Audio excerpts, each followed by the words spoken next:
Priscilla, a woman also known as Prisca, was a simple tent maker in the 1st century, introduced in Acts 18.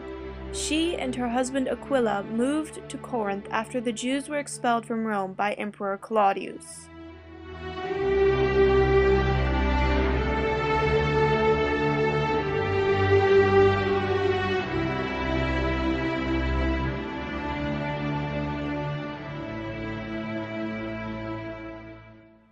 They began a house church there in Corinth, surely a hard task as the city's reputation was one of loose morality. When Paul, a fellow Jewish Christian tent maker, arrived in Corinth, he sought them out and lived with them until leaving for Ephesus. The pair accompanied Paul to Ephesus to stay there.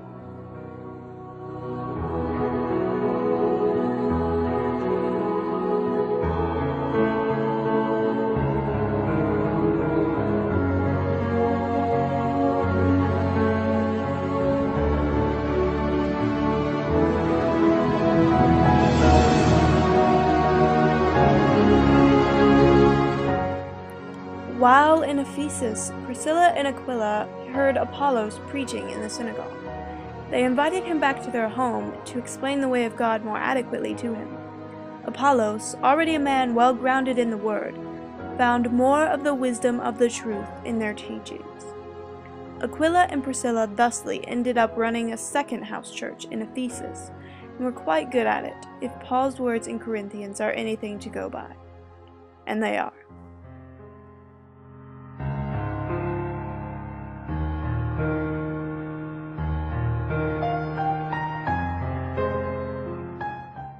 Paul eventually sent the couple onward to Rome to begin their third and hopefully just as successful house church there. In Romans 16, it is revealed that Priscilla and Aquila's house church in Rome was, indeed, quite successful, as they continuously reported to Paul on their progress.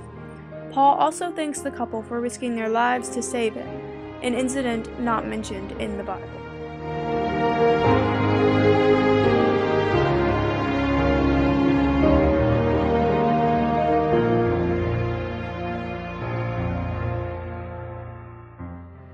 Second Timothy 4:19 tells us that, after finishing their work in Rome, the couple returned to Ephesus for good.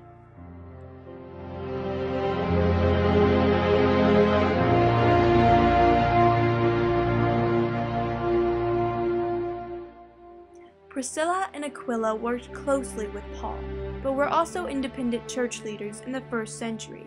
They received some of Paul's highest compliments for their leadership.